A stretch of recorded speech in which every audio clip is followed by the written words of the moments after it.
Oops, wrong one. Get it? We got a special guest. Hey, Wanted to join Milo, us. Milo. Come here.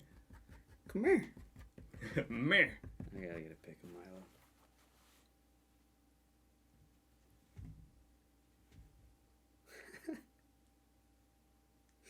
It's his stream I now. love that. We're just gonna wait. What are you doing? Milo. Alright, man, kick her off. What do you want to say? What do you want to hit first? What? Oh no, not kick Milo off. I'm saying let's kick her off. Well, I need to set him down. Yeah, that's probably a good idea. Alright, now let's Alright, get it. alright, let's get it. Welcome to the golden hour. Let's go. Cheers that. Let's go, Hey, first hey, ever. Let's go. Getting updates already. It's just coffee, by the way. For now. For now. Alright, well, welcome. We're here to talk about some NFL. Let's go. Even though the game's starting in about 10 10 minutes.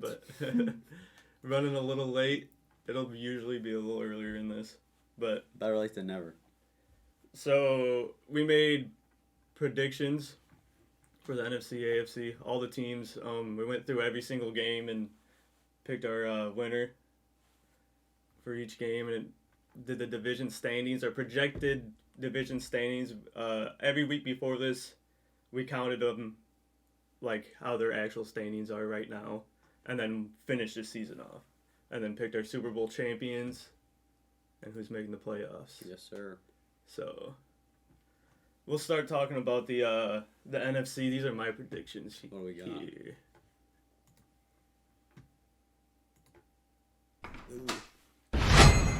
All right, we got the Philadelphia Eagles with the best record. I actually had to go through their schedule and actually find losses for them, because at first I had them 17-0, because I don't They're- lose much. they're looking like the team to beat in the NFC. And all of football, honestly, the only team that I see coming close to the Eagles are the Bills. The Bills for So sure. we'll talk about their division first. Then, yeah, I had them. Their only losses that I found in their whole schedule were what I assume are going to be division games, because those are always the closest. Those are the teams that know them the best. So I think I have them losing to the Dallas in Dallas, and then the Giants at Giants. And those are the only two I could really find. I don't see Washington You have Washington with a 5-12. 5-12. That's tough.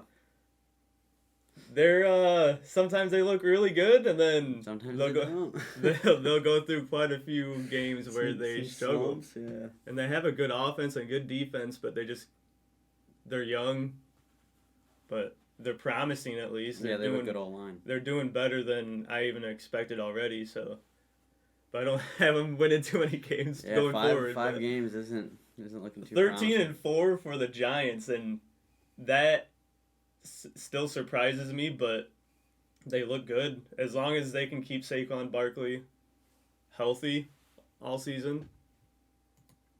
They're gonna be a tough team to beat. Dallas, I thought their season was over when Dak Prescott went down, and then Cooper Rush comes out and goes 4-1. That's how it is with Dallas, dude. It's always like a moment where you're thinking it's just completely over, and then They find a way. they find a way. Yeah, it's the craziest thing to witness.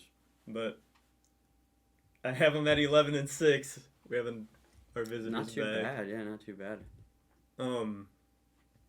Which will, both of my wildcard teams are coming out of the East, and for the past 5-6 years it's been the NFC least, because they've had a couple 8-8 division champions. I think been really bad for Bad, real bad.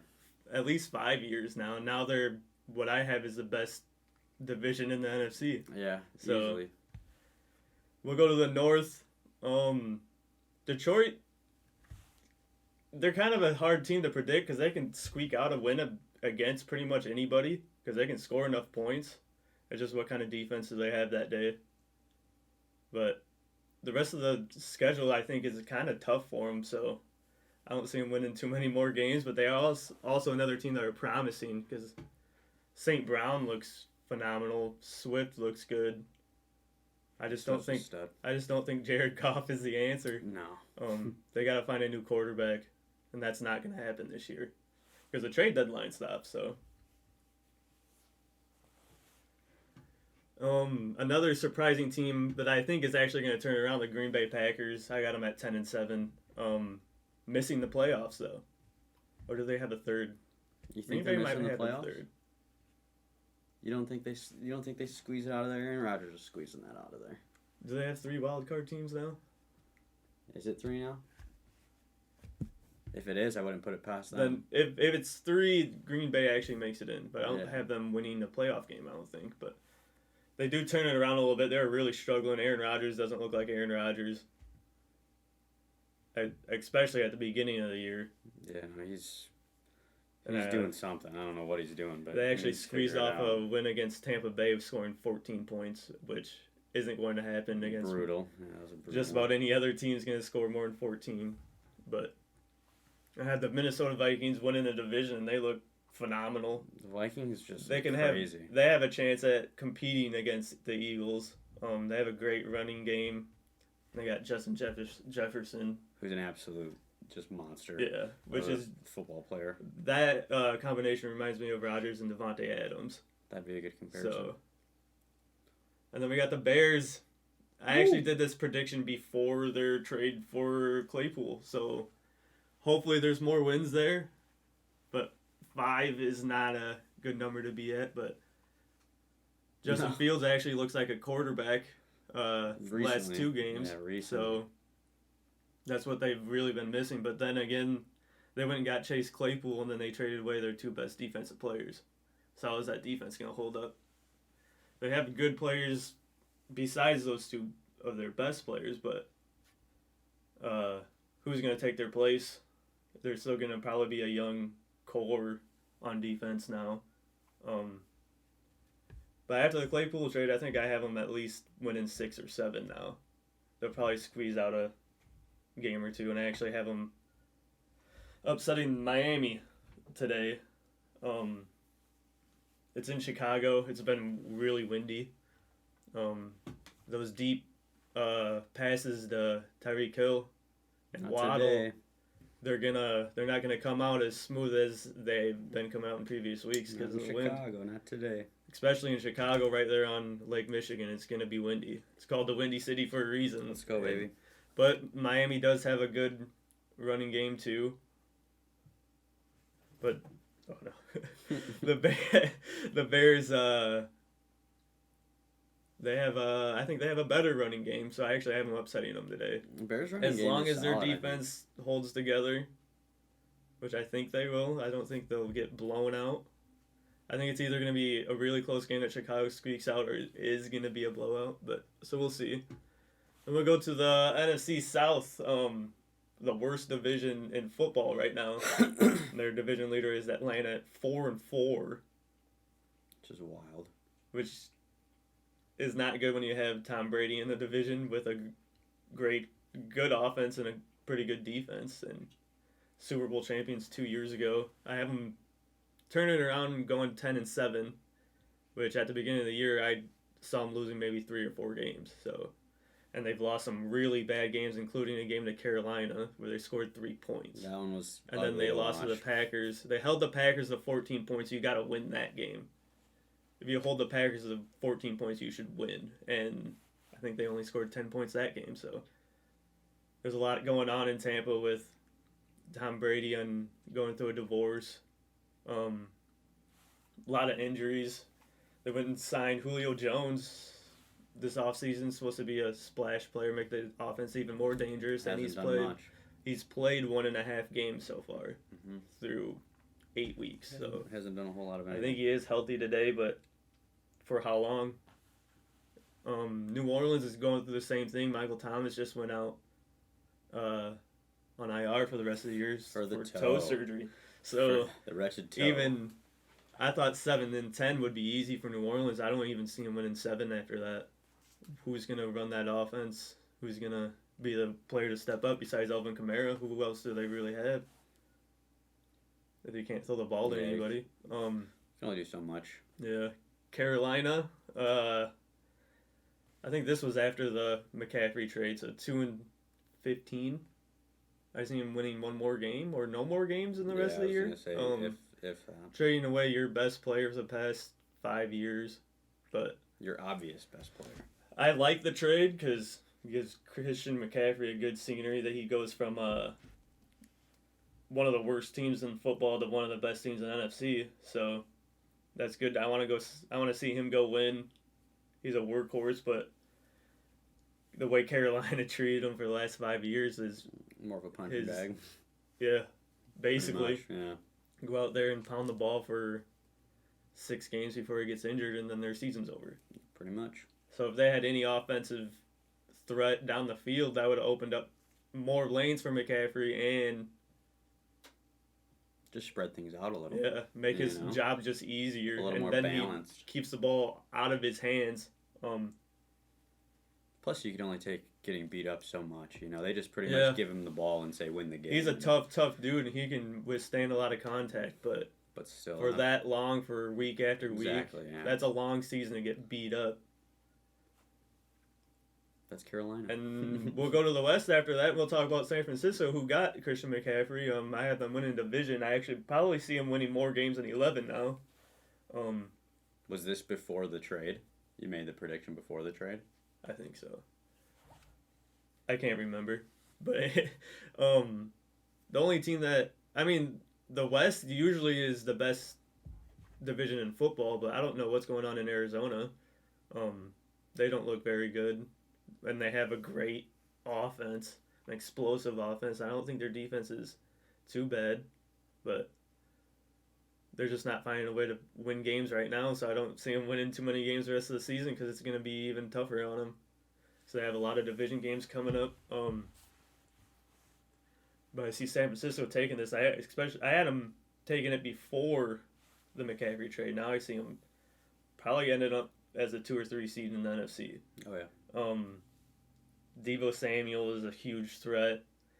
They have Kittle, and now they have McCaffrey. That offense is actually phenomenal. It depends on what Jimmy Garoppolo you get during that day.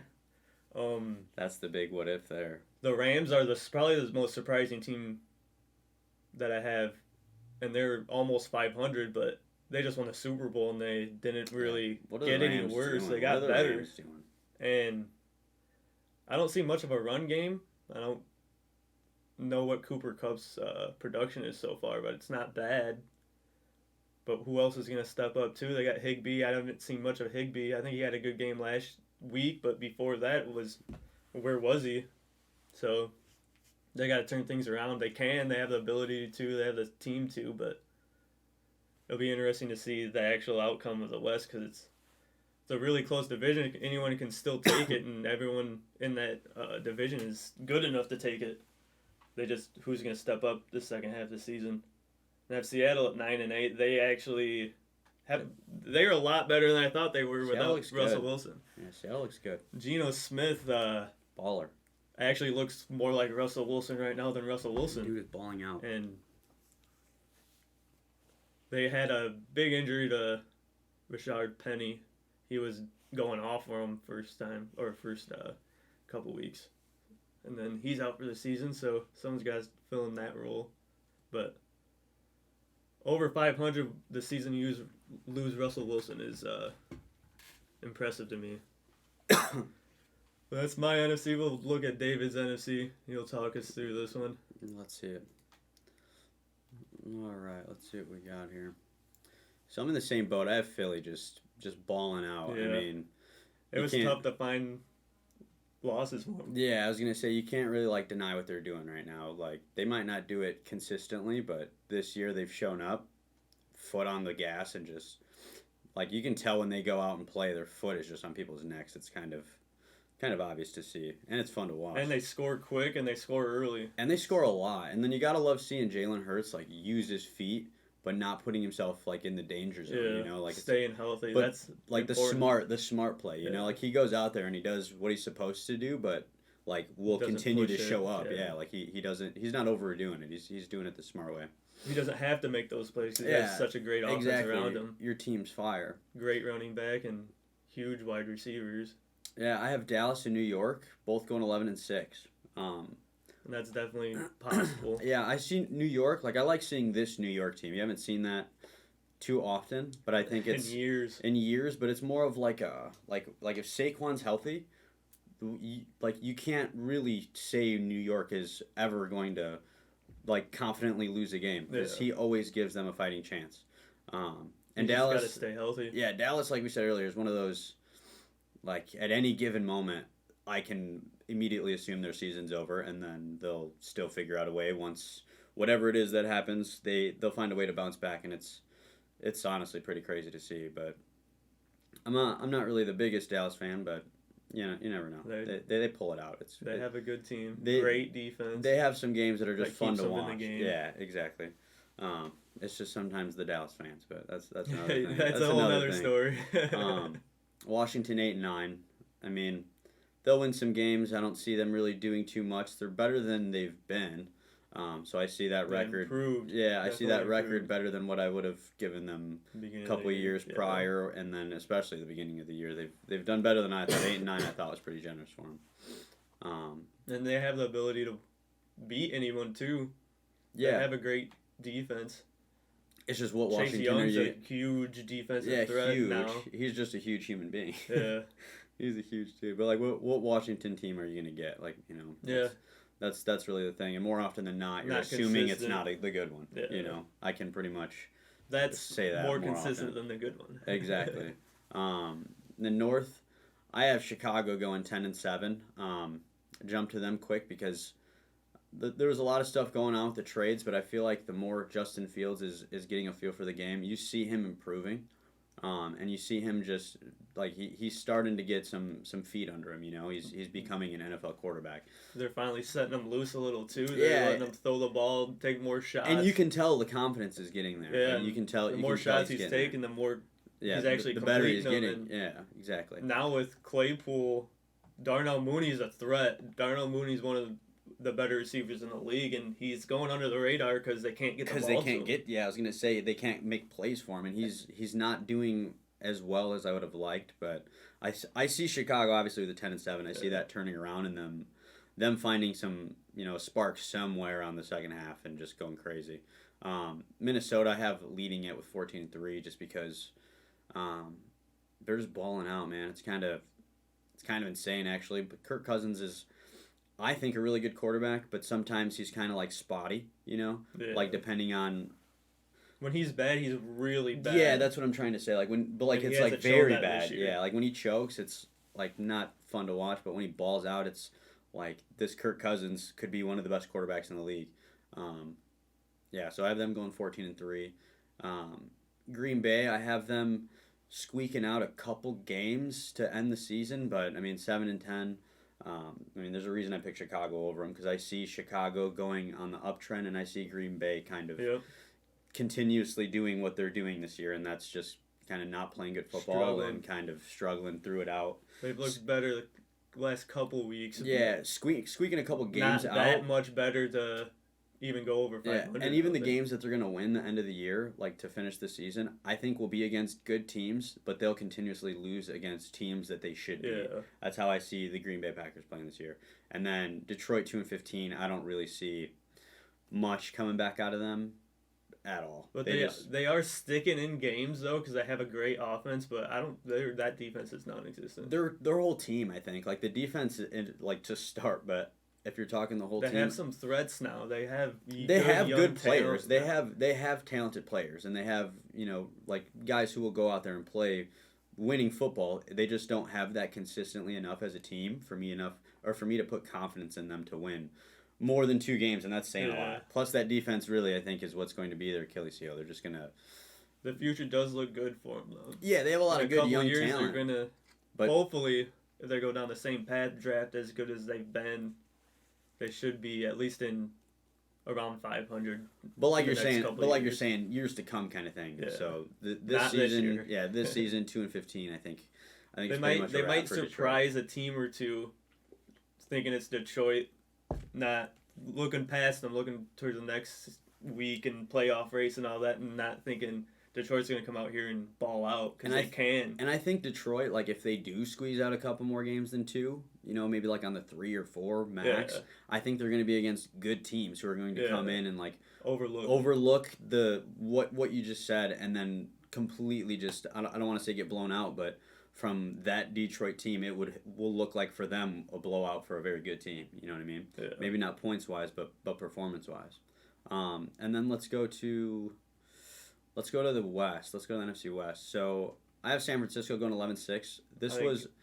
I had the same, but I think before the McCaffrey trade, I made this, and I see those numbers bumping up. I see them going like a 13-3, or a 13-4. I just see them being a better team because he's a baller. He's the kind of guy that'll go out there and win you a football game if you have the resources to allow him to do that. And I think San Francisco is a perfect fit for him. He needed to get out of Carolina so bad. It just wasn't the place for him. Early in his career, it was like a good team to kind of give him that shine because he's obviously that kind of player.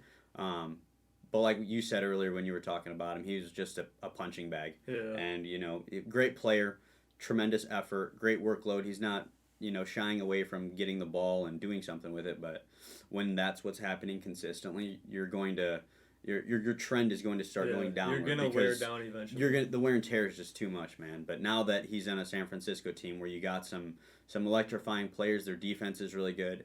For them, I think it's more so which Jimmy Garoppolo you're going to get that day. But now Jimmy Garoppolo doesn't need to be the man as you probably would assume him to be. Now that they have Christian McCaffrey, that's a little different. It takes pressure off Garoppolo, and it also takes pressure off McCaffrey because he doesn't have to carry the ball 30 times. And then you forget that you have a Deebo Samuel, a George Kittle. Like these are very good players. You can turn around and hand it off to Deebo on him.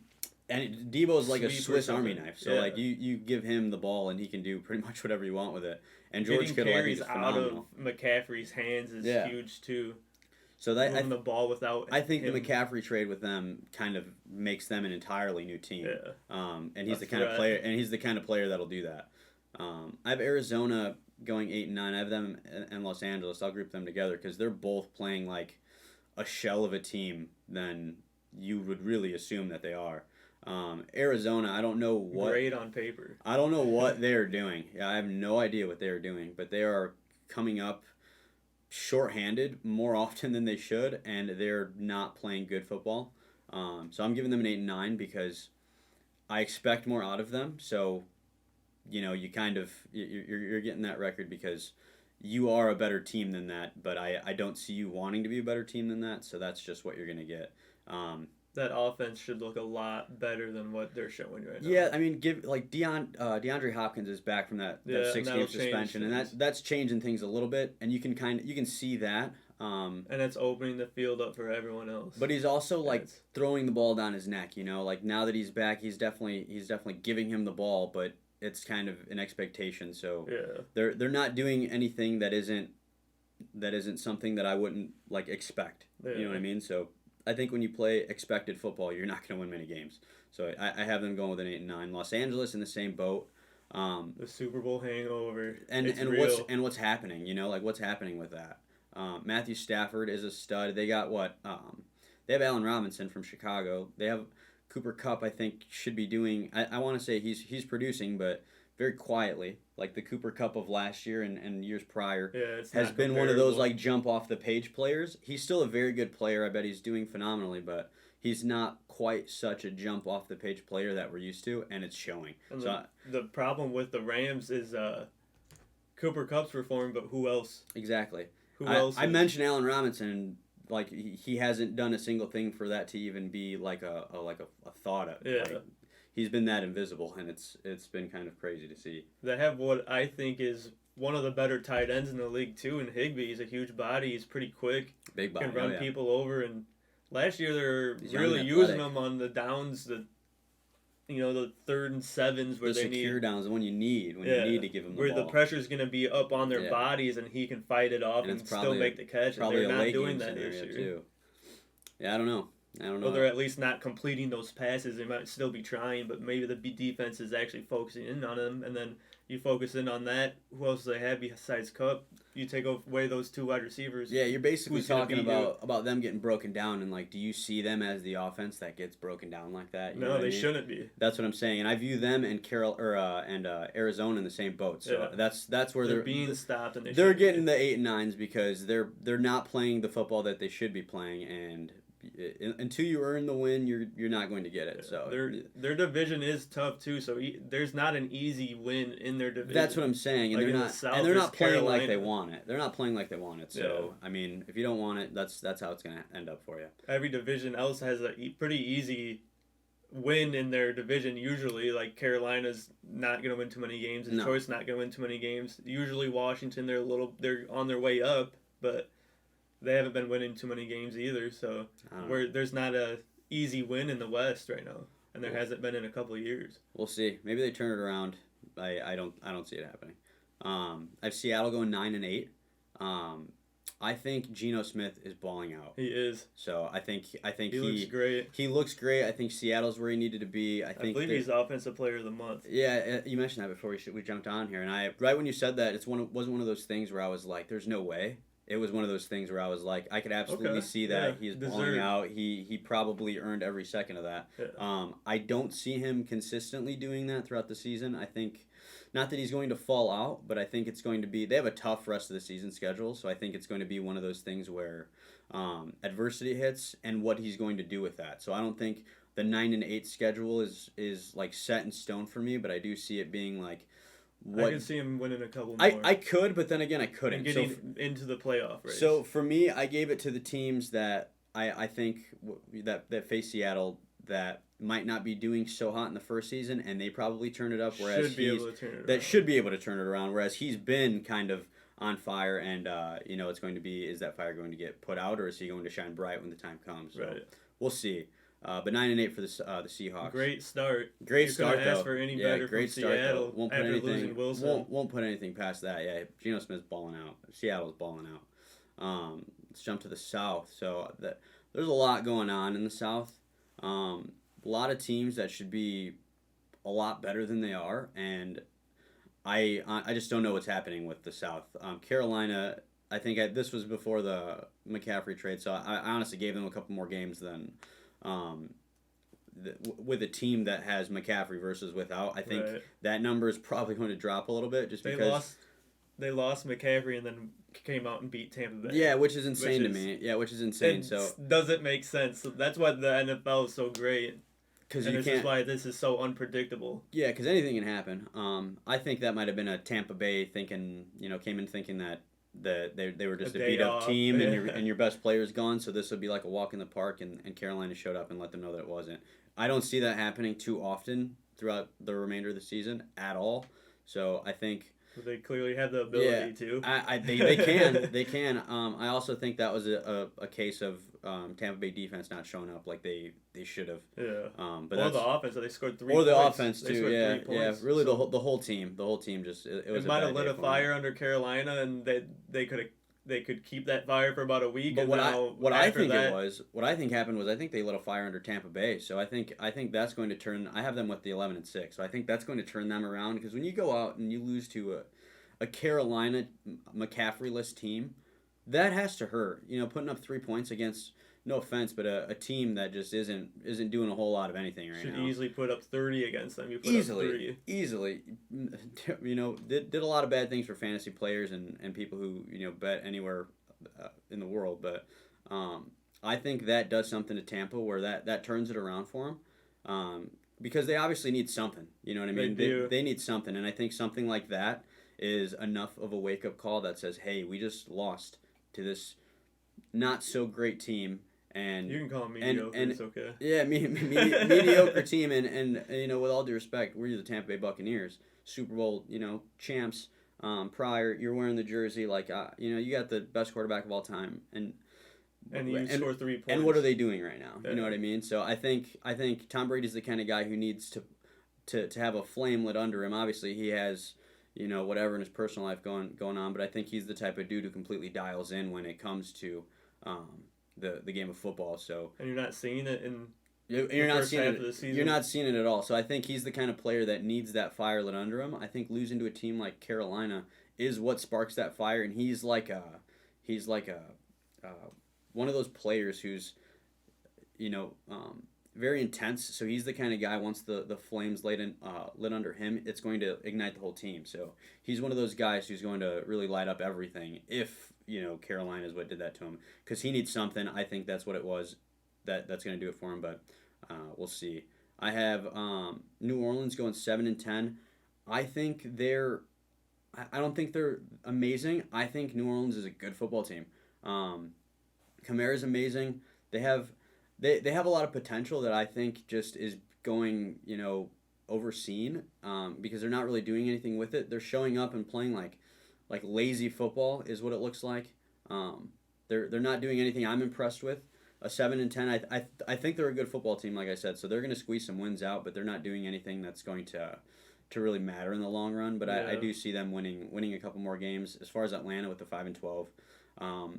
I think it's pretty much a wrap for them. I don't see them really doing a whole lot. They just aren't playing with any sort of winning attitude. I mean, you come out there, especially like their offensive line, it looks ridiculous if you ever really paid attention to it. I don't overly pay attention to it, but I just noticed that when they go out, they're getting ran through against defensive lines that have no reason running through them that easily.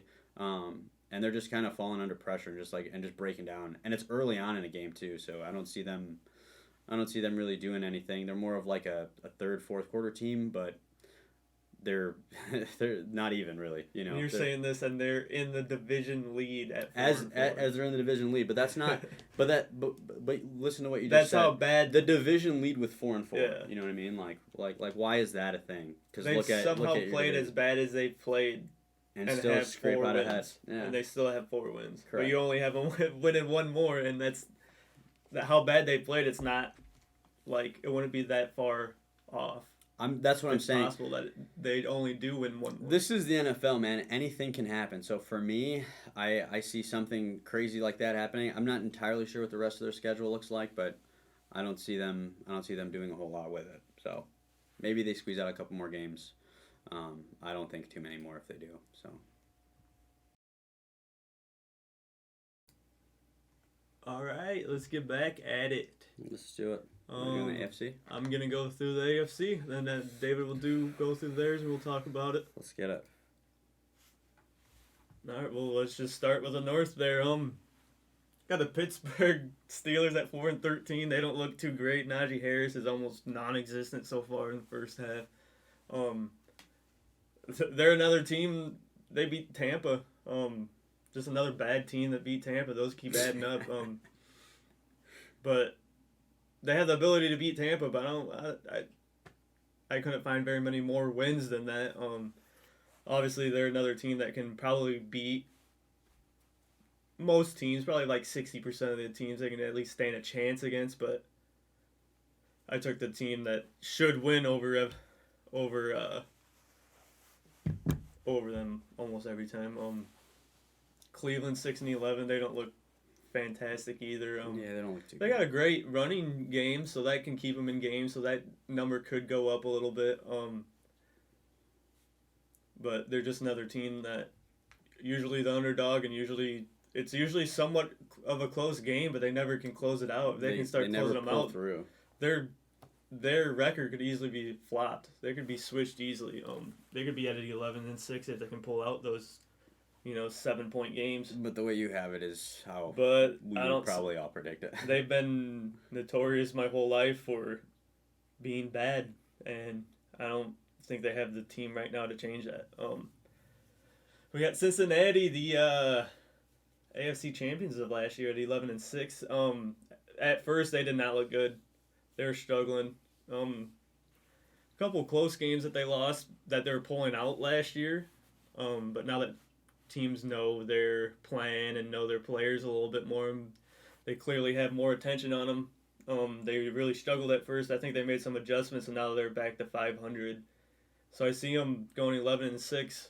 So really turn around the second half where they look like the team from last year. Joe Mixon looks great. Jamar Chase looks elite. Then you have, I think Tyler Boyd went out. I don't. Is that for the year? I'm not sure, but I know But something he happened. was a good third option. You got T Higgins as well. Big T Higgins fan. As long as they stay healthy, they should be just fine. And I see them going 11-6. See Baltimore winning the division though, 13-4. They're a team that can beat anybody. They should beat all but 3 or 4 teams. Should put up a fight against them. They should be pretty dominant over most teams with Lamar Jackson still looking like a Lamar Jackson, just incredible. He's just a special player, man. And Mark Andrews is out. I don't know for how long. He's out this week. So that's bad news. That's really bad news if he has to miss a couple weeks. So that's Lamar's favorite target. Oh, yeah. Looks incredible. The defense looks really good, too. So even without Mark Andrews, they have enough weapons on offense. Just Lamar Jackson alone to keep them in the games. So I see them pulling it out. I think they would get the third seed from my predictions. We'll go on to the East. I got New England at 5-12. They don't look fantastic. Mac Jones is out. And Zappe, I think that's his name, right? Zappe doesn't. Oh, Zappy. I mean, Zappy. Yeah. He doesn't look awful, but doesn't look good. He Doesn't looks look like the good. answer. But when he looks good, he looks great. He and does. it's kind He of makes some crazy. great throws. Their defense is good enough to keep him in the games. I could see him winning a couple more games. I don't see him really going over 500. Maybe right around it. Maybe a couple close games end of the year they could maybe go 8-7, but I don't think they would make the playoffs. And if they do make the playoffs, they're one and done. This division actually probably is one of the best in football. Besides New England, you got Miami, Buffalo, and New York. And New York, I got 12-5. They pounded the Packers. Balling out. They're doing incredible. They did take a big loss to Brees Hall, going down. And he was having a year. I think they still have Carter. I think they just get another running back in the trade deadline. They might have, but their defense looks pretty dominant as well. Which is so surprising to see a Jets team actually winning more than 7 games in a year, and they have them winning 12. Hasn't happened in a long time. And they look great. They don't win the division, though. I got that to go into Buffalo, who looks incredible. That's the team that I have in the Super Bowl against the Eagles. I actually see them losing to the Eagles. I think it'll be a close game. It could go either way. Wouldn't be surprising if Buffalo would win that. But I had to find losses for them and the Chiefs. Because there's also few. I think they might lose. I think they're pretty notorious for losing to Miami in Buffalo. So Miami, I think, takes one, or even they could take 2 because Miami looks incredible too. They just stacked their team up. Bradley Chubb at the trade deadline. They got Tyreek Hill, Jalen Waddle. But the most concerning thing about Miami is Tua's health. He could have possibly had 2 concussions within a week. That looked really dangerous. That looked scary. Crazy. That was insane to watch. I don't really want to talk about that too much, but that did not look good for the NFL or Tua's health or Miami's training staff or anything. Yeah. So pretty much battle. They're a great team. If Tua can stay healthy, he looks like the answer in Miami, and they look like a football team to be scared of for the next 5 years. And they just keep improving. So we'll go on to the South. I got Houston. I had to change the record around. I think I added an extra Y'all like going on there. But no, that's right. It's 2-14-1. Oh, I thought I saw 3 dashes in there. Yeah, I did too. Like now you're making up stats. The screen's kind of far away for us, but 2-14-1 because they tied with the Colts who have 5-11-1. And the most surprising thing, Houston going only 2 wins doesn't really surprise me. It wouldn't be shocking if that's all they get. They don't look actually awful, but I just don't see them winning too many games this year. Their running back is actually a threat, but who else do they have, on offense to score enough points to keep up? They tied with Indianapolis, who I they just barely. I remember last year, the last game they lost to Jacksonville to get out of the playoffs. They were that close. All they had to do was beat Jacksonville last year to make it into the playoffs, and they couldn't. Couldn't. James Taylor, if you draft, I was gonna draft him first in my league, and I decided not to, but that is a complete bust. He could go off the last half of the year and help him win more games than 5, but the way he's been running, it doesn't look like it. It doesn't look like Indy is capable of scoring enough points. The offense looks pretty bad. Matt Ryan looks awful in Indianapolis, which is really surprising because I thought they were going to be one of the best team, but not best, but better teams in the AFC. And so far, they haven't shown that at all. Jacksonville, they actually look pretty good. Trevor Lawrence looks like a pretty good quarterback. I think he had a lot of interceptions last week, if I remember. Yeah. But if you take away that game, they look like a team that on the uprising, a little better. 7-10 might be a little stretch. I might have them shocking a couple teams in the predictions, but they could even win a couple more. It depends on what Trevor Lawrence you get that day, because they have ETN, and that takes some pressure off Trevor Lawrence. And ETN is a threat. He's going to be one of the top 5 running backs by the end of the year. They also had James Robinson, who had a couple really good games for him too, and that was kind of like to get ETN ready because he had a really bad injury. Yeah, he's one of those hot and cold players. He's weird. Jacksonville actually traded James Robinson. Was it to the Jets? I think it was to the Jets. So that gives him an opportunity with Hall out for the Jets for the year. Gives him an opportunity to get more touches because Jacksonville needs the ball in ETN's hands to keep up with the AFC. Tennessee winning the division, though. They don't look great right now, but none of these teams in the division do. I think Jacksonville has the best opportunity to compete with Tennessee, but they're not going to wild card out of the South, so you have to win that division. Because I don't see them anyone in this division winning 11 or 12 games. There's just no way with the way they've been playing. Derrick Henry looks sort of like Derrick Henry, not as explosive yard numbers as we're kind of used to, but he's still putting up numbers, and he still doesn't look too doing Derrick Henry things. Yeah, and the stuff we're used to Derrick Henry, those stats that he has right now, they aren't bad. They're really good. You would want your running back to have that numbers, but usually Derrick Henry's like 500 more yards. He's one of those players this year that's like how I said with Cooper Kupp. He's one of those players who's like obviously still producing, but it's not those jump off the page numbers. It's because of their team exactly. as a whole isn't producing. Everything's like a shell of what it was for the players that's happening. And that's happening in Tennessee as well. And it just depends on whether they can turn it around or not. Same with Rams, and the same with the Bengals. Kind of look like the better team that didn't look as good, that had a shell of themselves. But I feel like the Bengals are more close to breaking out than Tennessee or the Rams. And those players are still producing. I'm not downplaying their production. It's just not as pop off the page as it has been in years prior. Which put them at like a 4 or 5 loss team at the end of the year compared to closer to 10 almost. We'll go on to the West. I got Denver and Oakland 5-12, 6-11. They both just can't score enough points. Denver definitely can't score enough points, but their defense actually is keeping them in it. In games. Their defense has always been really good, and they're really good again. So they can turn around on offense. They have Jerry Jeudy. And that's a deep threat. Try to deep pass a little more. They got Russell Wilson. They should be a good team. They should be able to. He's been playing very weird, and it has not been very the Russell Wilson we're used to. Russell Wilson we're seeing. And it looks like Seattle won that exchange. Geno Smith looks more like Russell Wilson than Russell Wilson does on Denver. I'd agree with that, at least for this year. And hopefully Russell Wilson turns something around. Yeah, and I don't see him turning it around the way that they've shown us so far this year. They don't look. They look lost. Yeah, they look lost offensively. So hopefully they do. I like Denver as a team.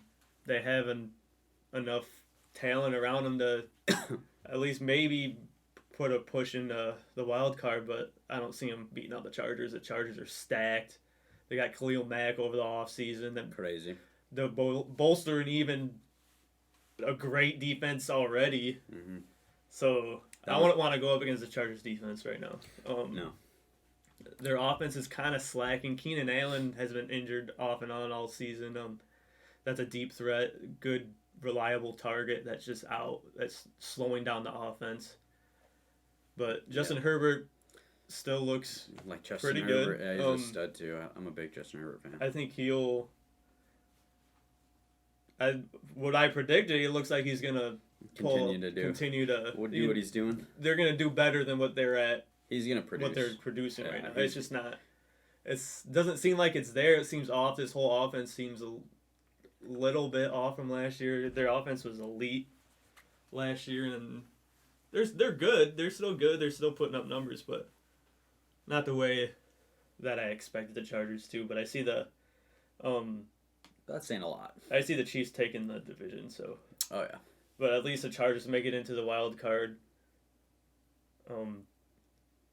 Was that 12-5, same as the Jets, which just if you would have told me that last year or at the beginning of the year, I'd be like, what in the world are you talking about?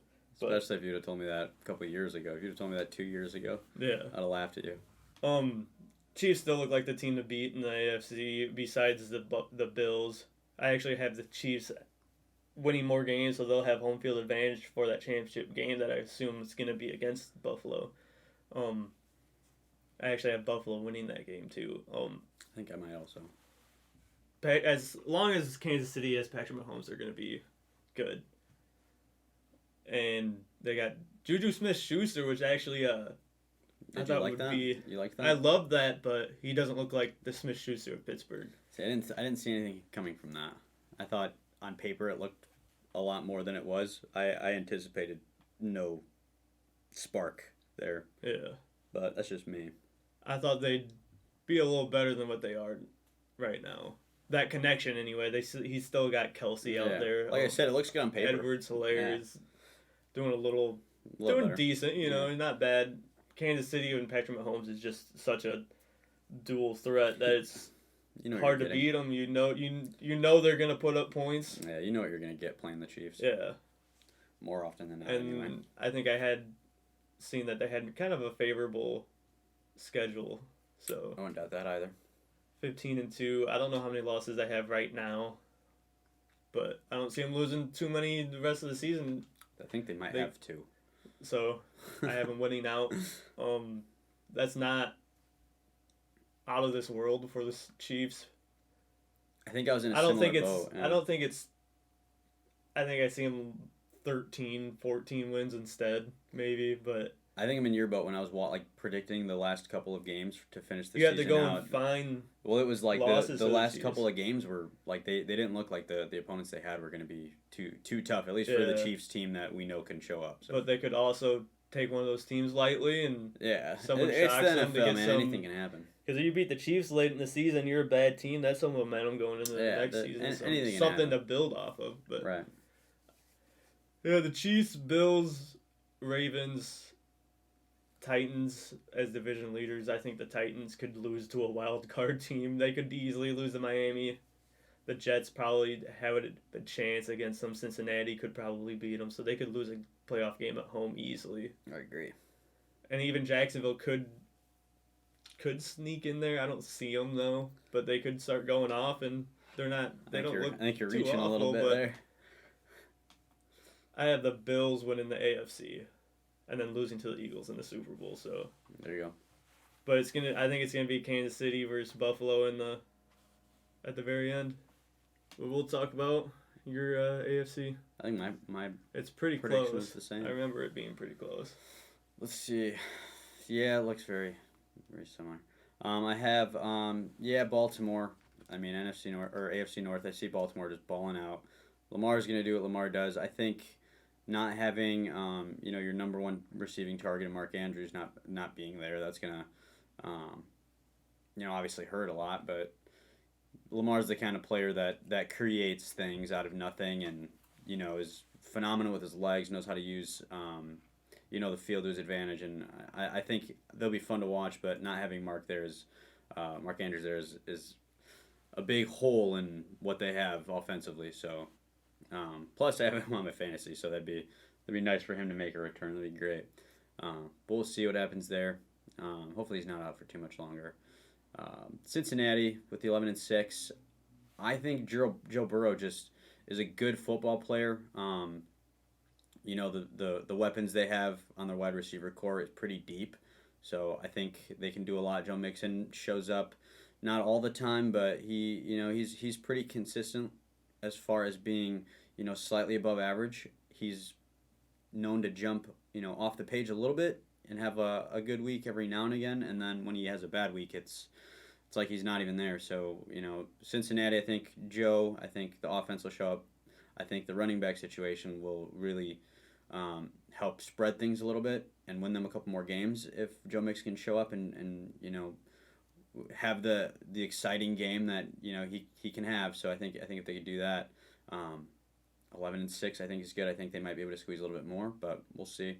Yeah, they can definitely give the Ravens a run for their money, dude. I think for sure. I think for sure. Cleveland 4-13. I don't see. We'll keep it short with them. I don't see anything happening. I think they're pretty washed, and they're basically like the doormat for the AFC North. So. Yep, right now. Yeah. Same with the Steelers. I haven't seen them be really too good of a team. They might have had some moments of looking like a good football team, and then reality sets in, and they get exposed pretty quick and often. So I don't think Pickett's the answer for Pittsburgh. No, definitely not. I don't see anything from him that will set him apart from anyone else. Yeah, 5-12. I think they're in the same boat. I don't see much coming out of them. I don't see really much happening from Pittsburgh either. I have a lot of friends who are Pittsburgh fans. So they obviously get hype and pretend like nothing's happening. But I'm very realistic with them, and I don't see a whole lot going on with them. They're pretty much just like flatlining right now, and it's weird to see, but I think it's happening. We'll jump over to the South. I have Houston just pretty much doing what they do best, and that's playing terrible football. I don't see them doing anything. Could they squeeze out another win? Sure. Is it going to matter? No. They're pretty much done and over with, and they're just, the NFL's like easy win for whoever is the team they're playing. So I don't see much coming out of them. Anyone who faces Houston just focus on Pierce, shut him down, and who else is going to be there? And that's it. Who else can do anything that will really break your team apart? Nobody. So, what else we got? I see Tennessee 11-6. So I see them hovering somewhere around. I couldn't decide if I want to do 10 or 11 wins with them because, very similar ranking or very similar record, but they're just one of those teams who's not doing much. Derrick Henry's going to do Derrick Henry things, but he's not having the year that I expected, which I'm sure he's having a great year. I'm not saying he's not, but compared to the years he's had, I bet they're not, quite what you would have thought it would have been before the season started, and that's at least what I think. So I think Tennessee will do okay. I mean, they're obviously going to win the division from what I predicted, but pretty easily too. Pretty easily, but it's not going to be because they are playing such good football. I think it's because the other teams that they have in the division are just not playing any sort of football. So they're just, going to just walk their way to the division leader and kind of have a free year. I don't see them until they get to the playoffs, right? I don't see them doing anything once they get there because they're not the team to deserve to win the division. I think they're just the team that's going to because of the teams that lost it, not necessarily Tennessee winning it. So. Houston, Indianapolis, and Jacksonville. I mean, you can kind of all wrap them up together. We can sit and talk about, the players that they have and how they have, some people who are producing, some people who are doing this, some people are doing that. At the end of the day, it's the NFL, and these are, they're NFL teams. You're bound to have some stud or some guy on there doing something of value or production, but I don't think as far as a football team, any of those three teams are going to do anything, especially Houston. They're just like, we won't even count them, but Indianapolis. I can see Pierce maybe helping them win one more game. Yeah, but what is that? But what does that mean, Like that's like... And the same thing with Jacksonville. You got ETN. I think he's elite, but Trevor Lawrence can go off one game and win a couple more games, but that's all that it's going to how be. many times can you do Yeah, that? it's going to hasn't be. been consistent It's enough going to to be show us that he's capable. To me, I think it's going to be players like that. Same with the Colts. And I think Matt Ryan maybe should just hang it up. But I think Yeah, I thought it was going to be a good change of scenery. I did too. In Indy, I did too. I thought he was has going to a have good a last. team. He's got a great running another back. little He can spark. turn around and. Look, Matt Ryan's good. Matt Ryan's a good quarterback. I just But think he's not a great quarterback, and his moment's Indy behind isn't him. the answer. Yeah. Maybe somewhere else he'll look great, but He's just not playing Indy. football. He's playing Matt Ryan football, not necessarily stat wise, but like he's showing up and he wants to win the game, just like every quarterback does. he's But trying, but he doesn't have, name 2 wide receivers on Indianapolis right now. you can't, you can't really name He too doesn't many have a players on the big- Colts. He doesn't have a big name target besides James Taylor. I think there's one receiver I can't think of him right now in Indy that's okay, that pretty good target to target. But if you only have one of those, who's the defense going to focus on? You shut down Taylor, you shut down that wide Alec receiver. Pierce is not the answer. Yeah. Just know that. But I would say, yeah, those two teams, Indy and Jacksonville, they have players who will produce, look good, individually, but nothing as a team I see going anywhere fast. So I see Tennessee walking to the top for, at least this year and maybe another couple of years to come. Yeah. I don't see them And doing the anything. closest one that I see is possible that can go up and compete against Maybe them is Jacksonville. Maybe Because Jacksonville. they do have a They have the franchise talent, dude. quarterback. They have the a talent. franchise running back. But as a team, it's not there. It's not Jacksonville's there going to yet. Jacksonville, It's not there yet. So It maybe would in the almost years be to come. better for them to lose more games right now so they can go get a stud that will change the whole And that's culture of the team we're talking Jaguars. about. That's where they are as a team. Yeah. So And they have the capability to hang with anyone, maybe not beat anyone, but put up a fight against the top teams. But I don't see them taking over any top teams. I don't see them taking beating over any football game. unless maybe you're one facing, here and there. Houston because they got them twice. Yeah, I was going to say maybe something here and there against a bad team, but Yeah. nothing that's going to take you anywhere postseason. They have a chance against the average teams, 500, round 500. Well, good luck to them. I'm going to drop down to the East. I have Buffalo just balling out.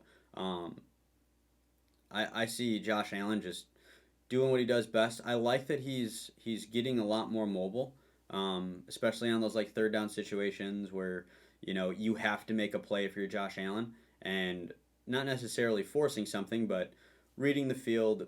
Getting better recognition of what's going on. The more you get into your career, I think he's noticing that the more mobile he is and getting attacking those third down plays, they're working out for him, and you can see his feet starting to develop a lot more under him, and and he's doing it the smart and the safe way too. So it's something that's gonna good for the longevity of his career, but he's also making sure that he keeps his teams in the games, and he's just a baller, dude. He wants to win when he goes out there, and you can see like the fire when he plays. And he's got weapons around him. Well, he's got weapons, but like it's doing something with those weapons because there's a bunch of teams on here of weapons, and he's making sure that he puts he's putting those weapons in the best position and his team in the best position to get a dub. So I have them with the 16-1 because he's going to not single handedly, but he's going to be the captain to that team, and he's going to take them where they need to go. So.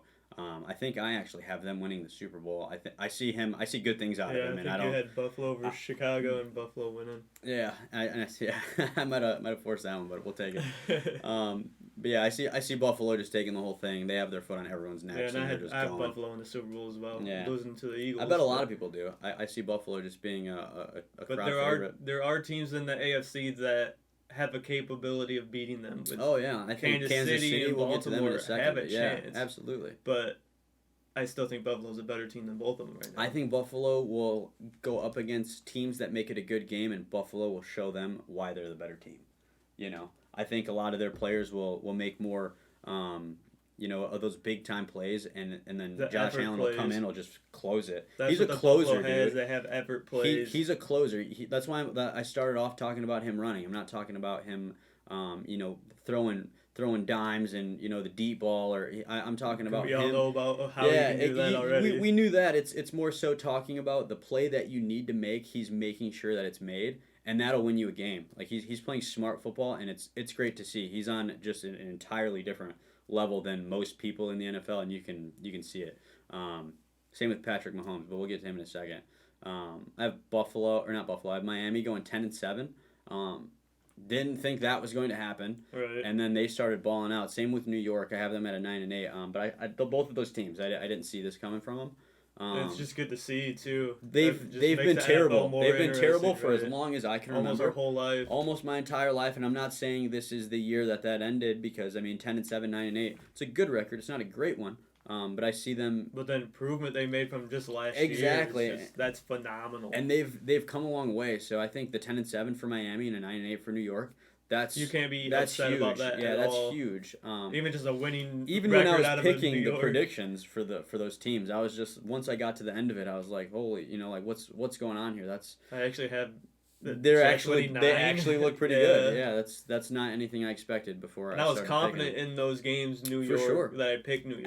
I even see them winning more games than that. I could see they them. definitely have the capability. I could see them. Miami, it's really the whole like Tua thing, like how healthy is he, and yeah, and can he stay healthy? and what the Can they stay organization protected? does to like protect their players. Yeah. New York is one of those.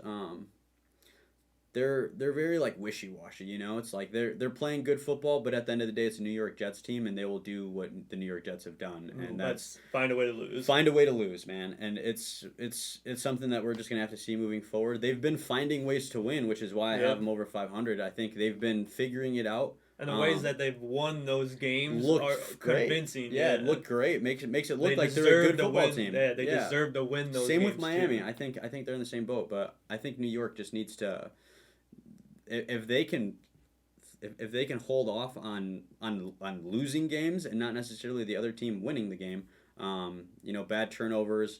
I mean, the list goes on and on, but I think if they find a way to reduce them losing, if they can just play 4 quarters of good football, which is, I mean, it sounds so easy to do, but Right. I think they can be at least a 10-game winning team, but we'll see. New England, I don't see much from them. You brought up Zappy, Yeah. but with Bailey Zappy, I think that's his name, Bailey. Yeah. And he doesn't look. Dude, when he comes Awful. out, He when doesn't he look comes out, awful at at least all. the times that, I mean, I haven't really broken him down on paper or anything, but like the games where I've watched, and it's not too many of It's New England, surprising. he'll come out and ball out. I Yeah. forgot who they played, but he came out and he scored 2 touchdowns in his first 2 opening drives. Right. I think we watched that here, and he was. That was just, when they benched Jones. yeah, and that's they what, brought in. and they brought him in 2 and he- touchdowns, 2 2 quick drives. touchdowns. Yeah, and like I don't two think and a half minutes or something. Yeah, and they didn't do much after that, but that promise.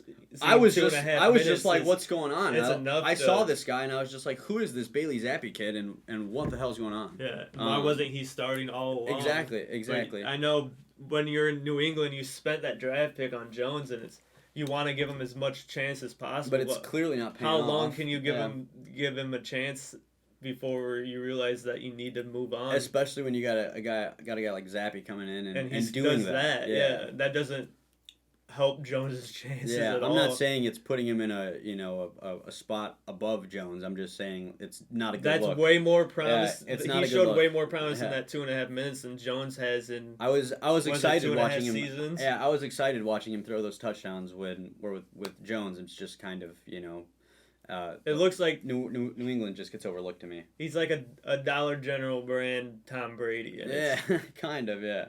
where he throws these short passes, but instead of, putting that wide receiver in a position where he can run after the catch or do something with the ball to give him a couple more yards, he's throwing it in a bad spot. He makes a catch, but he's instantly tackled because has to turn around, put the back to his defender, and he just catches the ball and gets tackled. There's no yards after catch. There's like what Tom Brady had. There's So nothing the that's gonna win Edelman, you a but he's game. wide open. Yeah. Yeah, it was a 4-yard pass, but he's wide open. He just For ran 25. for 15. Yeah. They don't have that. They don't even have that wide receiver that can do that right now. That I would trust throwing it short and being able to get even 5 yards after the catch. There's nothing in New England I trust right now, and then Yeah. especially when you're talking about that Buffalo team being in the same division, and then you have Miami and New York doing things Miami and New York haven't done in a long time. I think. New England should go 0-6 in the division. Yeah, easily. I think New And that's- England's pretty much toast. They're dog if they water, get one over who, and it'd be a huge upset. Yeah, but I think the season's pretty much a wrap for them, and it'll be ugly It'll to be a finish, little. but It'll be a little I think it's couple of years. yeah, for I think it's bumpy looking or them to looking get bumpy back from to actually looking like moving the forward for a long Patriots, time. Jumping over to the West, I have Kansas City 14-3. Honestly, I would probably give them another win. I'd probably go 15-2, not 14-3. I think they're have 2 losses. I think they have 2 losses already. So maybe 14-3 isn't too bad. But I see them turning it around. They're not necessarily playing terrible football right now, but I see them playing a lot better football to close it. And they have a lot better offensive line. They're just really a better team than tackled they've been like portraying to the teams that they face. I think the games, even some of the games that they won, maybe 1 or 2 of them they should not have, but I see them. You can't really ever rule out Pat Mahomes, Travis Kelce. They have some ballers on their team. You brought up the Smith-Schuster. I don't think he's really going to do too much. I don't think he's going to show up too often. He might have some highlight plays here and there, but it won't be anything consistent. But Pat Mahomes will get everybody involved, and they'll find a way to win games. That's just the kind of player he is. Los he's Angeles. one of the best at it too. Oh, he's an athlete, finds bro. incredible ways to. He's an win athlete. games. He wants to win. He has that killer instinct. And that's why he got paid the big bucks. Big, Yeah, the major bucks. Big bag for the kid. deservedly. Yeah, and then we have the Chargers, 11-6. 11-6 sounds right. Not that I could see it. I would want them to win more games. I'm a big Justin Herbert fan, man. He's really good. He's a really good player. He's he goes extremely tough too. He took Yeah. a huge hit. I think it was last week, and he just got right back up. gets back up, gets back in the As soon as end of game. the game, I don't think brushes he it makes too many off, throws and after that. But He's not the kind he of got player right who up. gets he doesn't let's say he has a bad interception, fumble, just a bad pass, not necessarily a turnover, but he doesn't make the play that he knows he can. He comes back, flips the switch, and he on to the next. Right. He doesn't let dwell on work, it. Yeah, and that's huge, and you can kind of see that on him. And that's what makes for a good quarterback, especially when you have the athleticism, the arm. He has a lot of things going for him. The worst part about Justin Herbert and the Chargers is that they're in the same division as the Chiefs, or they'd be. That's the worst part. That's the worst part. They'd be taking over this division pretty 100%. easily if it wasn't for Kansas City. If you have a Kansas City in your division, that's just kind of you're not going to walk to the front of that. And that will forever hurt them in the playoff race because the Chiefs are clearly the favorites to win the division almost every year as long as they have Mahomes. And they will. They have to go wild card. They have to go on the road throughout the playoffs And steal a win. more than likely, and Yeah. steal 3 wins to even make it to the Super Bowl. Yeah. So That's just tough to I do. agree with 3 that. road Yeah, wins. I agree with that. So they have a tough future they- ahead of them, but They have the talent to be competitive in the playoffs and in the division, but you have to go through Buffalo, Kansas City, Baltimore. You have to win. Yeah. You have to win at least 2 of those games on the road. At least 2 on the road. So I think it's a tough looking future for them when you look at it in that perspective. But like I said, I think Justin Herbert loves the challenge. He's the kind of guy who isn't going to shy away from it, and he's going to play his best ball. And that's why I have them going 11-6. So like I said too, I could see them squeezing a couple more out, or I would at least like them to, because there's something like that admirable team. there. Yeah, and I really can see like that them. team. I can see them doing a little something with that. And you're talking about how good they are on offense, and their defense is incredible. Phenomenal. Yeah, It's got defense is Khalil phenomenal. Mack, and Yeah, I know he yeah. hasn't made like a super huge splash in the first 2 games. first half season, Yeah. but he's a player, especially in the Or last playoffs, that season. you want to depend on, and he is dependable, and that's a huge It's pickup. Khalil Mack, man. He's a big boy. Oakland, I don't really see a lot coming from them. What has Oakland been doing? I haven't really cared too much about them because I haven't seen them do anything. What has Oakland done? You know what I mean? Nothing. Disappoint. They ran the ball. Josh Jacobs looks incredible. But Sure, that's- but I mean, they're That's going to go it. 6-11. I don't see them doing anything, and even worse, Denver. The Seahawks with Geno Smith made out beautifully with that in comparison to the Broncos with Russell Wilson. Their defense looks phenomenal. I won't put anything past them, but their offense looks, they look lost, man. They like when you go out there, Russell Wilson comes like out of 3-and-outs with his head down every single time. Yeah. Just looks really weird. And his throws, even like he'll have wide open, not maybe wide open, but open wide receivers that Russell Wilson usually hits. I've not watched even close. Russell Wilson play football, and he looks like he just doesn't want to be there. Yeah. And it's very noticeable and obvious. And we don't want you there either, man. It's not looking good, and you're losing the team football games. So I have them going with a terrible 4-13 and with no, especially spark or pride of just no upside there. Yeah, especially Jerry Jeudy as a huge He's a stud, threat, elite wide receiver, but I haven't seen the connection that often. Maybe once every couple games, but I haven't watched a connection with Russell Wilson on the Broncos in any way. Like even him standing with the ball just doesn't look right to me.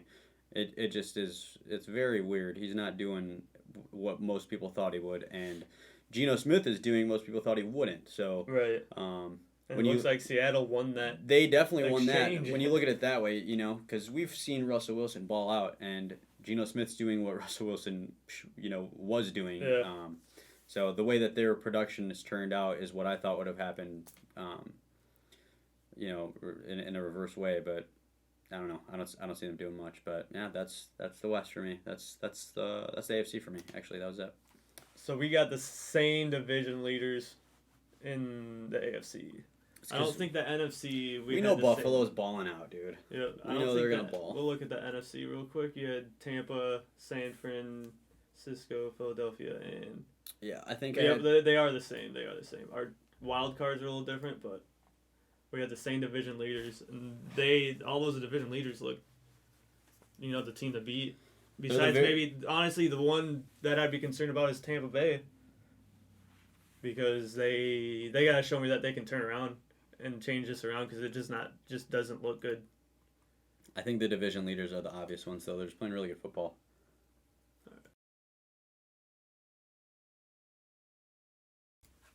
All right, we're back. Let's go. We're going. Full cam. We're back. What's up? Let's go. So we both have a couple things to talk about.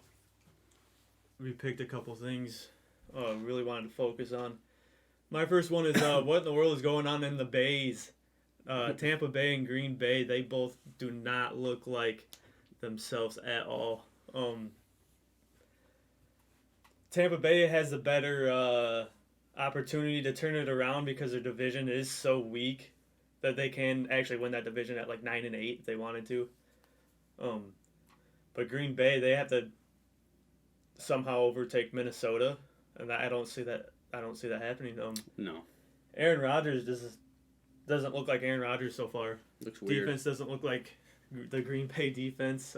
Looks broken down. Green Bay did beat Tampa Bay.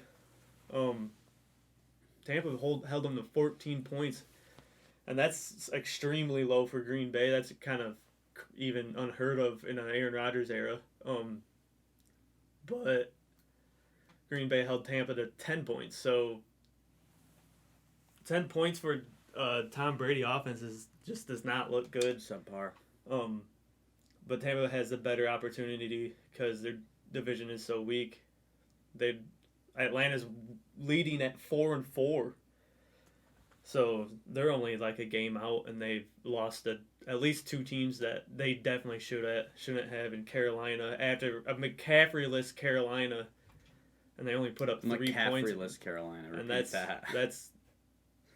I don't know what happened. Nobody does. And then they lost to Pittsburgh, and that Pittsburgh doesn't look impressive at all, and the Bucks found a way to lose to them, I guess. I don't know. The Bucks are notoriously bad against rookie quarterbacks, and I think they had Pickett. That was the first game Pickett came into, and I wouldn't say Pittsburgh dominated, but he put the work on them.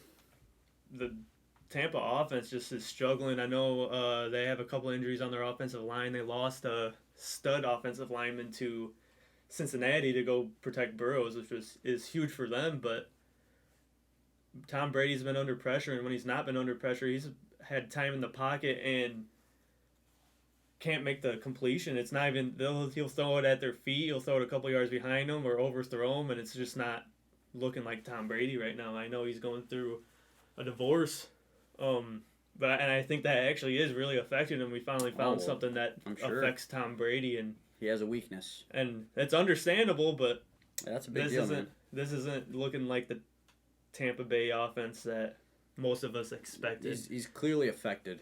Yep, affected. They signed Julio Jones over the offseason. He's played 1.5 games, like I said before. Julio Jones has gone through a lot of injuries in his career. I just didn't think that he'd play 1.5 games through 8 games. That hurts. And Chris Godwin went down for a couple weeks.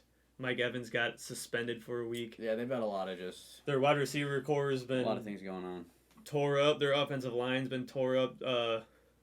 Their center Jensen, who's an all-pro center, huge offensive lineman, the leader of the offensive line too. He's coming back soon, but he got hurt in the preseason, and it was a non-contact injury, and so that's never good.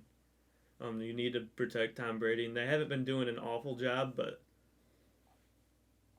they need him back, and he's coming back soon. So hopefully they can turn it around. David's got him at 11-6. I think I have him at 10-7 winning the division. Yep. Yeah, but 6, 10, if they play like they did against Carolina and Pittsburgh, they're not going to beat anybody. They'd lose to Houston. Playing like I don't know about that. But that's how bad they played. It's actually not that surprising. Yeah, I wouldn't put it past them, but saying Houston will beat them, I can see that's a stretch. Tampa and Green Bay turning it around. I have them actually both at 10-7, but Green Bay wouldn't make the playoffs at 10-7 because Minnesota would. I have them winning the division. They look like they're gonna run away with it anyway. I think I have them something similar. I think I had Green Bay. I think I might have had Minnesota at 14. But I think I had Green Bay 10-7 also. Something similar. But given Tampa Bay winning the division, there'll be a home game in the playoffs, so that gives them a chance. But I think I have them winning that home game. I don't remember who it would be against. Probably I think the Giants. I have them actually winning that game at home. That'd be a tough one. That'd be a good game. That would be a really tough game for Tampa because they're actually notoriously bad losing to the Giants too. Yeah, whether it doesn't matter where it is. But I wouldn't mind that losing to the Giants because that would be huge because the Bucks look like they don't. The Bucks don't look like they deserve. I'm a huge Bucks fan, and I don't think they even deserve to win a playoff game or the division the way they're playing right now. But I don't know how the Giants. I have them turning it around. But I have them winning one playoff game and then losing on the road, probably to Philadelphia or to San Francisco. I think that's how it would work out. Yeah, I don't think understandable. They'd lose to Minnesota if they face them anyway. But yeah, the Bays need to turn it around because this is not what anyone expected or could have even thought of. It's confusing. Not used to Tom Brady struggling. Definitely not used to Aaron Rodgers struggling, and he's doing nothing but struggling. So yeah, it is weird to see. I'm a Bears fan, but I mean, I'm not too mad that he's struggling, but I'm not used to it. I'm used to him kind of working his way through the league. Your first one was going to be on the Bears, wasn't it? Yeah. You can go into that if you want. What was I going to talk about? The trades, I think. Yeah, the trade they made. Yeah, because you have them 10-7. Yeah, I mean they opened up a lot of cap space. So I mean, it was good to see that. We definitely need that. Looking towards the future. I mean, getting rid of your best defensive player in Roquan Smith, that one hurt. Right when I saw it, they've just been slowly but surely just trimming the talent off the team, especially off that defense. That defense was that's what I mean. Probably the best defense just 2 or 3 years ago. And yeah, got rid of Khalil Mack, got rid of Akeem Hicks, got rid of Roquan, who in my opinion was, probably one of, if not the best player on the team. He was a stud. I was a big Roquan fan, and then, they got rid of him, cleared up the space, which I get, but they're not going to look good defensively for a good amount of time. As a Chicago Bears fan, that hurts a little bit, but I see the light at the end of the tunnel that I think they're going for, but like I said, it's gonna be a long time, and they have And to you do got to something. remember they got rid of Khalil Mack in the offseason as well. Yeah, I said that Khalil Mack. They got rid of Akeem Hicks a little bit ago, and then Roquan. So there's, I mean, They're probably three best defensive players. That's who I thought. Yeah, those were the three best defensive really players. Changed up that defense. They were one of cleared the best up a crazy amount of cap space. Yeah. So crazy they could do amount. a lot in the offseason. But it's one of those things have to as wait to a what you season. do with it. You know what I mean? It's not just getting rid of the players and doing, that's a big move in and of itself. And I understand creating the cap space and looking towards the future, but it's like now you have to make the right play. And with how the Chicago Bears defense looks at this very moment, and it's all like a gamble right now. So we'll see. I don't know. I think as more they, throughout their timeline, the more we get through the season, the offense has been slowly starting to, keep them in games because their defense. They're definitely scoring more points. Yeah, they're scoring more points, keeping it alive, and then their defense kind of tends to get ran through a little bit, which isn't anything new as far as lately, especially getting rid of Roquan. Right, they're making improvements on offense, but their defense they're is slowly, going straight down. they're doing the whole balance thing. This weighing heavy now. week is a huge test for them too because they have a huge opponent in the Dolphins, In Miami, they have so many threats on their offense. Can their defense slow them down at least? No one's been able to stop them, but can they slow them down enough for their offense to score? And I don't enough think they points to can, keep man. up? I actually have them as my upset pick today because it's been really windy. We're from Illinois, like 2 hours from Chicago, and it's been really windy this weekend. It's kind of slowed down a little bit tonight or today, but we're 2 hours away. Chicago is usually almost double our wind. It's right there on Lake Michigan. So those deep threats, the Tyreek Hill, Waddle, they're gonna be. The wind's gonna alter that ball path enough to make them double. Think twice about. Think about it. Think about twice about throwing that deep ball. Even I don't see the Bears stopping them if they throw 5-10 yard passes to them, let them run instead of deep balls. I see it being more of a shootout, and then I see Miami being on the the winning side of an offensive shootout. I see Justin Fields hopefully having a better game than. He's slowly getting better, and I hope that continues. And making better decisions. Yeah, just progress, just strides in the right direction. But I think Miami is going to. And they're letting them loose a little bit. I think Miami's going to come out on top, and then it's going to be of a matter of which defense is going to play better, and I just don't have that confidence in Chicago. After all the trades, we haven't seen them after the trade. We don't know. What, because even with those players, I didn't think they were going to be capable of slowing down Miami anyway. You get rid of them. Who replaced them? Who's going to bring the pressure? Who's going to make the big play? You know what I mean? Like who's going to do the things that need to be done on that defense when the people who did that are gone? You know what I mean? So and the big culture always has been in Chicago is defense, run the ball defense. And that's where they trimmed all that. So like I said, they freed up the cap space. I'm hoping that, like you said, the culture's always been defense. So I'm hoping they do put that money in the right places. Them, Put it where it needs to go. Hopefully they don't overindulge in the spending as Chicago likes to do, just because they have a big bag and they like to get deep in it. But it'll be interesting to see. We'll see what happens. I don't see them.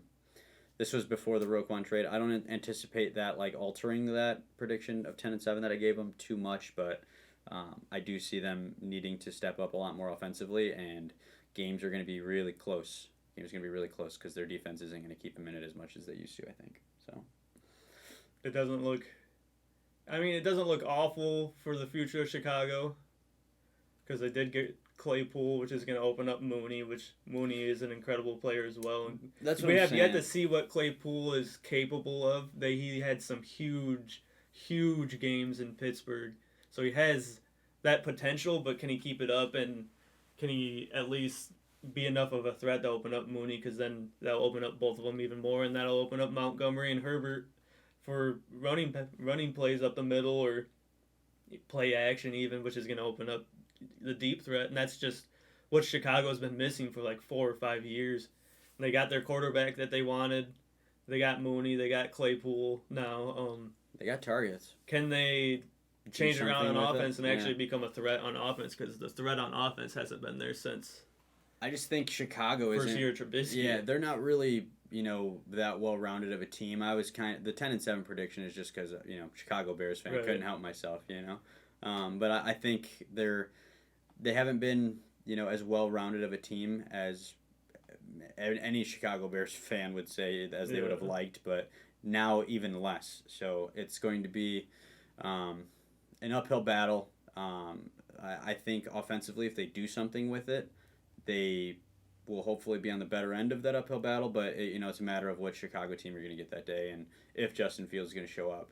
Because we can add anybody around him. Is that offensive line going to give him enough time to make give him enough time to make a play? And if he does, is he the player that's going to make that play? You know what I mean? Depending on who you have around him. So opening that up with the running game.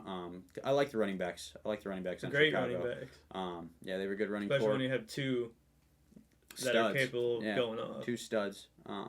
So it's really all what they do. But I think as far as the defense, there's just too much going on with it right now. It's kind of chaotic. So it's not looking good, at least for me as a Chicago Bears fan. But we'll see. We'll see what happens. See how it goes. And speaking of the Chris Claypool trade, we're gonna both of our talking points both had trades on them, so we're gonna talk about the trades, all the trades that has happened, and all the trades. I think the biggest one is McCaffrey. The McCaffrey to the 49ers, bro. That really changes that.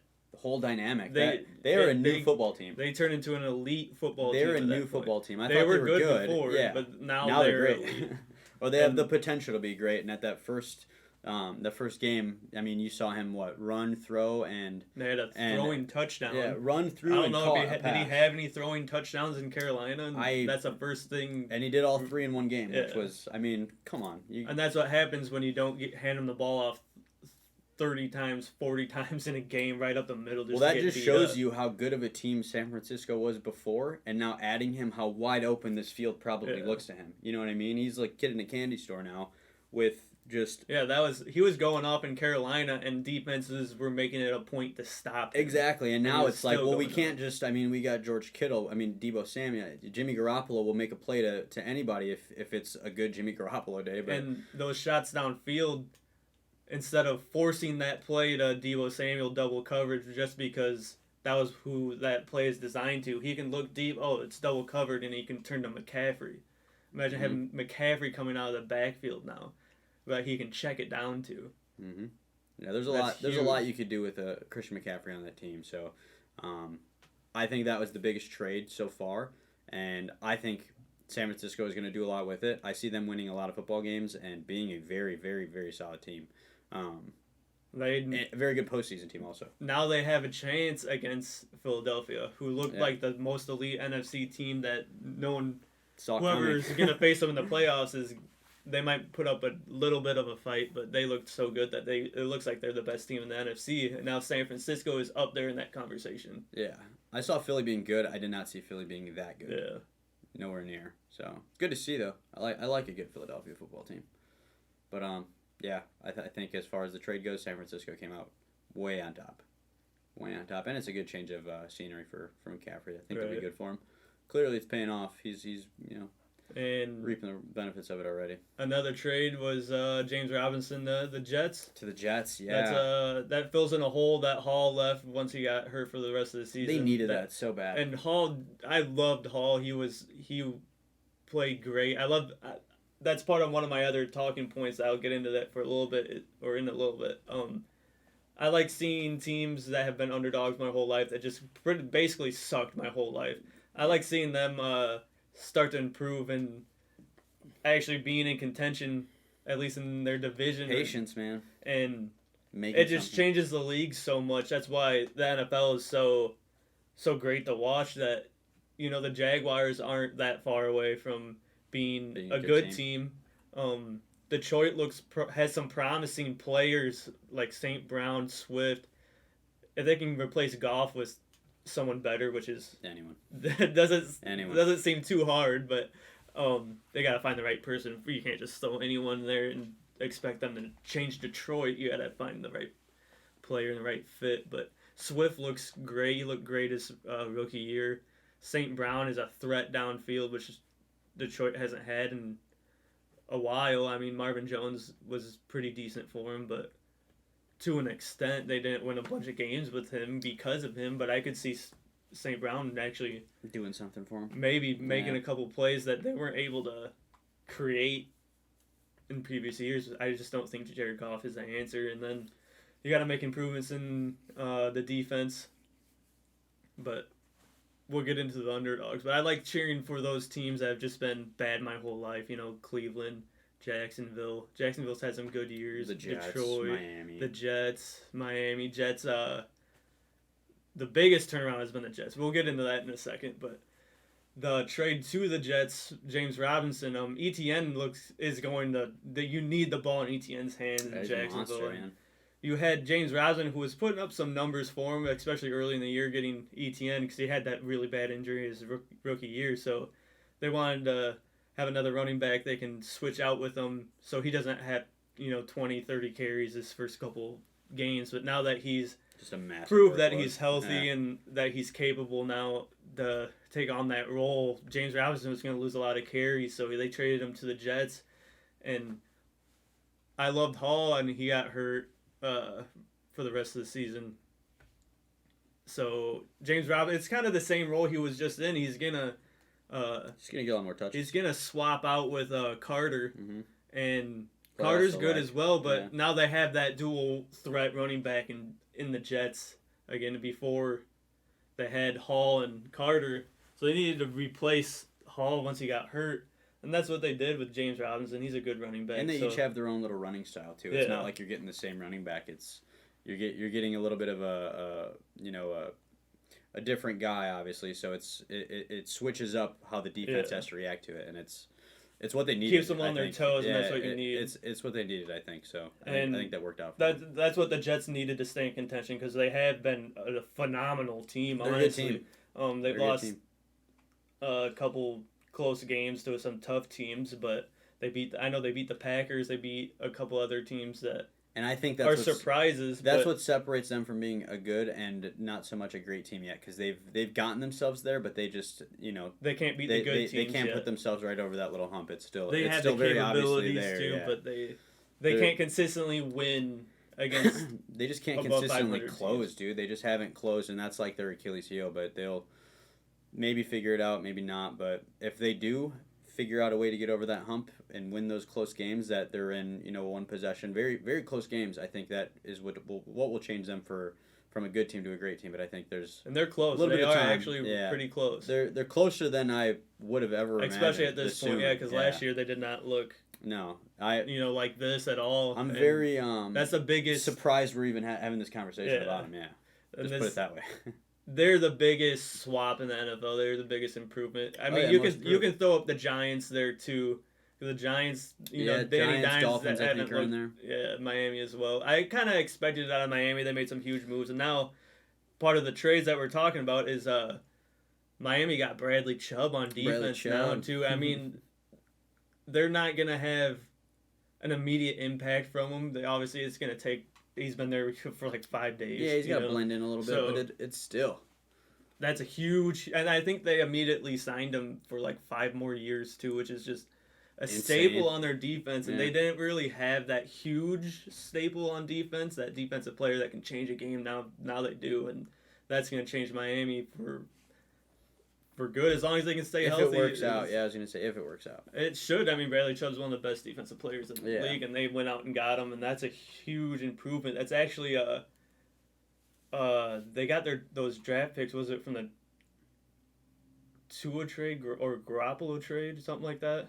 They got Not sure. 3 picks from a trade, and at the time it was like really iffy. But they had a bunch of first round picks. They actually didn't use those first round picks. They used them to trade, so they got Bradley Chubb. They got Tyreek Hill off of one of them, Tyreek, and yeah. then did they just get Edmonds as a running back? I think.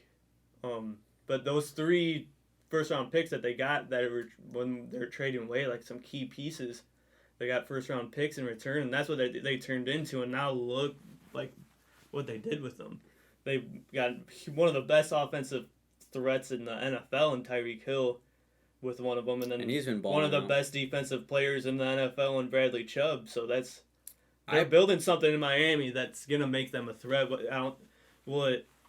it's gonna show this year, but it should really, really show next year. They should be one of the top teams in the AFC next year. I thought Tyreek. I mean, he's a phenomenal player, and he's gonna make it happen for himself. With the ball in his hands, you just got to get it there. But I didn't think he was going to have quite the year that he's having. To be honest, I thought Miami was going to be a place where he came and his light was going to get dimmed a little bit, and then he went out there and just reminded everybody. Tyreek Hill, and he's doing what he does best, and that's making just spectacular plays. And I mean spectacular plays.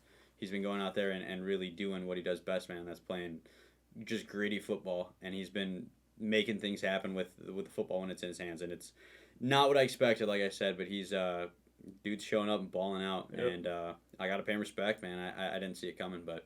I think there was some questions about his arm strength. Was he even going to be able to get it out to Tyreek Hill? Can he even throw that far? There's none of those questions anymore. Yeah, it's pretty obvious that's a really good it's happening. Yeah, and they're not doing like the crazy deep ball. I mean, they do. Don't get me wrong, but they've been just throwing it in there. 10, 15 yard passes, slants, in routes, post routes, whatever, and he's just been. Getting the ball, man. You can just beat people off the line so easily. He's just been taking and just running with it, man, and just doing Tyreek Hill things. And I thought that was going to slow down a little bit. It's stayed pretty much the same. And so there's some things going on in Miami that huge. Then you wanted to talk about the Eagles, right, for the last one? Yeah, so the Eagles starting undefeated. Who would have saw that coming? I mean, I might have for 3 games, 4 games. Right, but they're just coming out and balling out, man. I don't think they've really had a close game. They haven't. They probably should have lost this game or that game they got. And if they did, it wasn't anything that was like actually close. They were just like minor mistakes. Score was, but they were dominating. The game was better. They might have just had some tweaks here and there that made the game a little closer on paper than it really appeared to be if you were watching it or you were there. But yeah, them being undefeated is just crazy. I thought the whole Jalen Hurts thing was going to kind of take them over the top to be, I thought they were going to be pretty amazing. I'm not going to lie. I had them being a really good team. I saw them coming out. I saw them taking over the East. I didn't see New York really doing that well. I saw Dallas. I kind of pictured them doing a little better, but I saw Philly taking the East, the NFC East, and really making this though. Yeah, making a run for the entire NFC, but I didn't think it was going to be as easy as they've been making it look. Because they're obviously the best team in the NFC. Obviously the best team. I think San Francisco is going to make has a chance because Christian McCaffrey changes that team. That's a huge trade. But yeah, Philadelphia is starting out undefeated, bro. It's been just fun to watch. Not only fun to watch, but watching just the progression of Jalen Hurts go from being a really good player to just going out there and refusing to lose a football game. And it being very, very obvious that he is there to just absolutely destroy whatever team is in front of him. It does not matter. And they put the right people around him that gives them the ability to I think good coaching. I think everything about what's happening in Philly right now is working, and the record shows, but everything about what they're doing right now as far as them playing football it's a good time to be a Philly fan. It's a good time to be a Philly fan, yeah. So I think whatever they're doing right now is perfect. I personally hate the Eagles. I hate the Eagles personally, and I don't hate this team though.